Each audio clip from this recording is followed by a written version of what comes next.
फिलिस्तीन इजराइल युद्ध का आज 35वां दिन है और आज का दिन शुक्रवार है, मतलब नमाज का वक्त है। आज सबसे भयानक हमला इजराइल पर शुरू हो चुका है और 2 घंटे के बाद सब कुछ बदल जाएगा। सोचिए, तुर्की ने भी अब कह दिया है कि सही वक्त पर वो हमला शुरू करेगा। नमस्कार, मैं शंभू कुमार सिंह और आप देख रहे हैं नेशनल दस्तक। इजराइल पर अब 6 देशों ने लगातार हमला शुरू कर दिया है। पहले इजराइल और फिलिस्तीन के बीच जंग शुरू हुआ, हमास और इजराइल लड़ रहा था और लगातार इजराइल अमेरिका के दम पर बमबारी कर रहा था।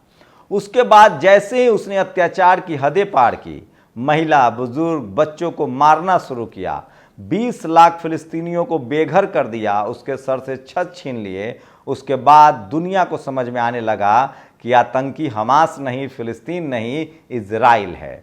और अब नतीजा ये है कि इजराइल पर आज लेबनान हमला कर रहा है, ईरान हमला कर रहा है, सीरिया हमला कर रहा है, यमन हमला कर रहा है और अब तुर्की ने कहा है, तुर्की जिसके पास जो यूरोप का गेटवे है, जिसके पास जहाज भी है, फाइटर प्लेन भी है और मिसाइल भी है, लेकिन इसके 2 मायने भी हैं। सोचिए, खाड़ी देश इस बार बड़ा, सोचिए अब तक पिछले 100 सालों में कभी खाड़ी देश इस तरह से एकजुट नहीं हुआ था जैसे इस तरह के एकजुट है।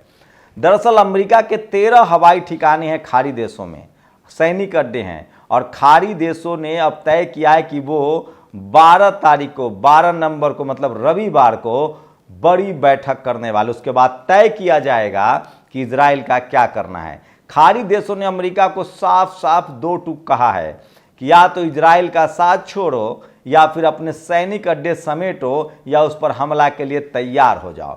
ईरान की 200 मिसाइलें तैयार हैं, मिसाइल तैयार है ईरान की, एटमी मिसाइल।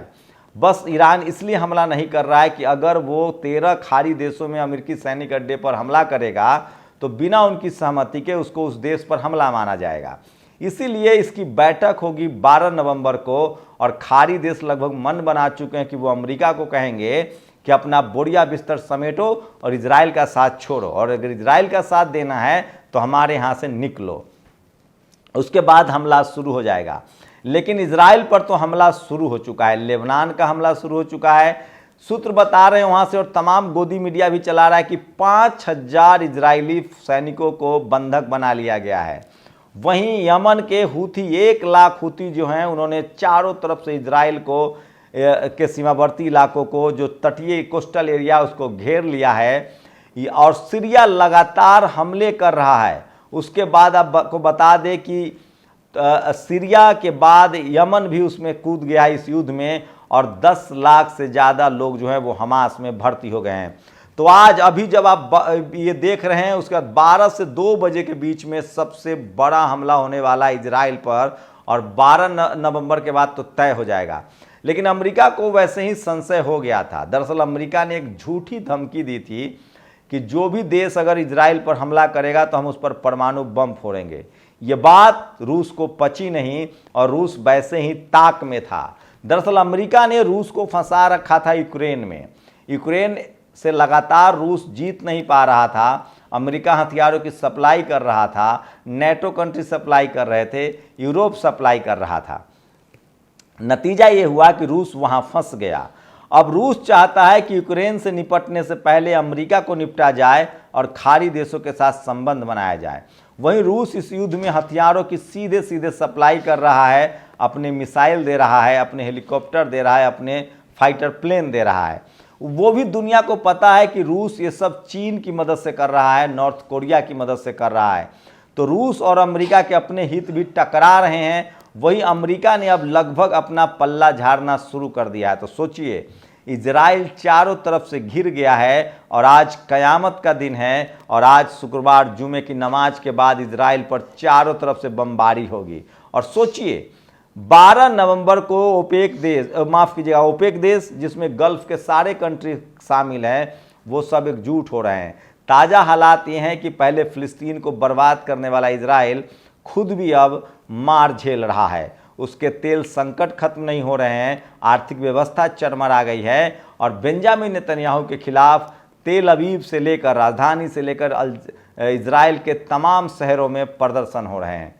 तो सोचिए किस तरह से अब साफ है, हमास हिजबुल्ला, हूथी, ये तमाम जो संगठन है, जो लड़ाके हैं, हिजबुल्ला जो है वो लेबनान का संगठन है, लेबनान का लड़ाका है और वो सीमावर्ती इलाकों से घुस रहा है। वहीं हूथी जो यमन का लड़ाका है वो घुस रहा है सीरिया, सीधे सीधे अब रूस के रूप में सीरिया लड़ रहा है। रूस का सप्लायर, रूस को हथियारों की सप्लाई सीरिया को जाती है और वो सीधे सीधे इस युद्ध में है। और वहीं बड़ी खबर यह है कि हमास में 10 लाख जो फिलिस्तीनी हैं वो भर्ती होने जा रहे हैं और वो चाहते, वो बम्बर बन चुके, अब तक 60 से ज़्यादा टैंक उड़ा चुके हैं। तो हवाई हमले में भले सीरिया, इजराइल थोड़ा भारी पड़ रहा था, लेकिन कल्पना कीजिए कि अगर अमेरिका ने अपना हाथ खींच लिया तो इजराइल की क्या दशा होगी। सोचिए, बेंजामिन नेतन्याहू ने 10 लाख फिलिस्तीनियों को हमास में भर्ती करवा दिया, 20 लाख लोगों को विस्थापित कर दिया और अपने ही देश के 80 लाख लोगों की जिंदगी को भी उसने खतरे में डाल दिया है। इजराइल की इस वजह से पूरी दुनिया की अर्थव्यवस्था पर असर पड़ रहा है, यूरोप पर असर पड़ रहा है, एशिया पर असर पड़ रहा है। मैं बताऊंगा भारत का स्टैंड क्या है, लेकिन उससे पहले जान लीजिए कि इजराइल की सबसे बड़ी ये हार है, क्योंकि अब तक उसका साख बना हुआ था, उसको लोग ताकतवर समझते थे, मोसाद को या उसके आयरन रडार को, लेकिन इजराइल ने अपनी बादशाहत भी खो दी है, उस पर भरोसा भी उठ गया है और पिछले 75 साल से मीडिया के दम पर जो वो ये साबित करने में कामयाब था कि फिलिस्तीन और हमास आतंकवाद है, आतंक की जड़ें गहरी है, वो भी अब सारे के सारे जो पैरामीटर्स है वो टूट गए हैं। अब तक दुनिया में कभी नहीं हुआ था। सोचिए, इराक पर हमला हुआ, लीबिया पर हमला हुआ, वियतनाम पर हमला हुआ, अफगानिस्तान पर हमला हुआ, आज तक कभी खाड़ी देश एकजुट नहीं हुआ था। लेकिन जिस तरह से फिलिस्तीनियों पर हमला हुआ है और सोशल मीडिया का दौर है, अल जजीरा की रिपोर्टिंग है, उसके बाद खाड़ी देश एकजुट हो गया है और 12 को कोई बड़ा भयानक फैसला लेगा। सोचिए, अब इजराइल के साथ एकमात्र देश अमेरिका खड़ा है और वो भी अब पल्ले झाड़ रहा है और वो कह रहा है कि हम तो इजराइल को समझा रहे थे, इजराइल माना नहीं। यूनाइटेड नेशन से 120 देशों ने रिक्वेस्ट की इजराइल से कि हथियार पर हमला रोक दो, लेकिन बेंजामिन नेतन्याहू को लगता था कि वो दुनिया का सबसे बड़ा जेम्स बॉन्ड है, उसके पास सब कुछ है, वो फिलिस्तीन को कब्जा कर लेगा। लेकिन सच्चाई ये है कि ज़मीन पर इजराइल अब लड़ने की हिम्मत नहीं दिखा रहा है, क्योंकि जो हमास है वो टनल बना चुका है और उसके संख्या, उसकी सोचिए, हूती के हमास के 10 लाख से ज़्यादा अब लड़ाके होने वाले हैं, क्योंकि सब भर्ती हो रहा है और उसको हथियार शुरू हो गया है। 3 लाख तो हिजबुल्ला के लड़ाके हैं, 13 लाख हुए, कम से कम 2 लाख से 3 लाख जो है हूती के लड़ाके बॉर्डर पर है, 5 लाख उसके लड़ाके हैं। सीरिया लड़ रहा है, ईरान जो है वो उसके पास ताकतवर है, बारूद है, बम है, मिसाइल है, हथियारों की भी कोई कमी नहीं। नॉर्थ कोरिया, चीन, रूस सब हथियारों की सप्लाई कर रहे हैं और इजराइल, सोचिए, एक सनकी प्रधानमंत्री ने पूरे देश की जनता की जान को खतरे में डाल दिया है। तो आज कयामत का दिन है, लेकिन 12 नवंबर को साफ हो जाएगा कि ओपेक देश, खाड़ी देश जो हैं वो क्या करेंगे। मैं बता दूं एशिया के बारे में, एशिया की जो पूरी डेमोग्राफी है उसमें खाड़ी देश सबसे ज़्यादा, 60 के करीब मुस्लिम कंट्री है जो एशिया में है। और भारत के लिहाज से बता दूं तो भारत के ज़्यादातर लोग जो खाड़ी देशों में नौकरी करते हैं वो भारत की अर्थव्यवस्था को मजबूत करते हैं। अब तक भारत का इतिहास रहा है, उसकी विदेश नीति रही है कि वो फिलिस्तीन के साथ खड़ा रहा है, वो आतंकवाद के भी खिलाफ है लेकिन फिलिस्तीन के साथ खड़ा रहा है।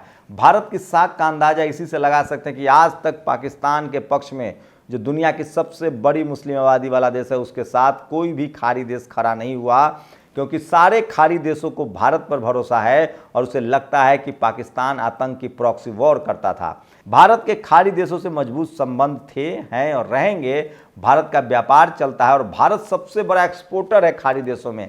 वैसे चीन की निगाहें ज़रूर है कि खाड़ी देशों से भारत की दूरियां बढ़े और हम उस बाजार पर कब्जा कर लें, लेकिन भारत की विदेश नीति अभी भी बहुत संतुलित है।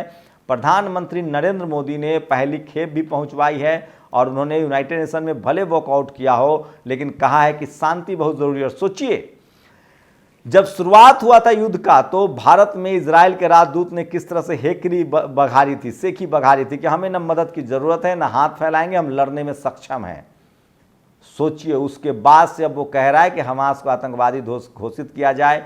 ईरान से लगातार भारत की बातचीत हो रही है। मैं फिर कह रहा हूँ, अमेरिका किसी का सगा नहीं है और अमेरिका अब इजराइल का साथ छोड़ देगा, क्योंकि उसके अपने 13 सैनिक अड्डे खतरे में पड़ जाएंगे और इजराइल अलग थलग पड़ जाएगा। और हो सकता है कि उसको भरपाई करनी पड़ेगी, जैसे हिटलर को भरपाई करनी पड़ी थी, जर्मनी को भरपाई करनी पड़ी थी, बेंजामिन नेतन्याहू को भरपाई करनी पड़ेगी।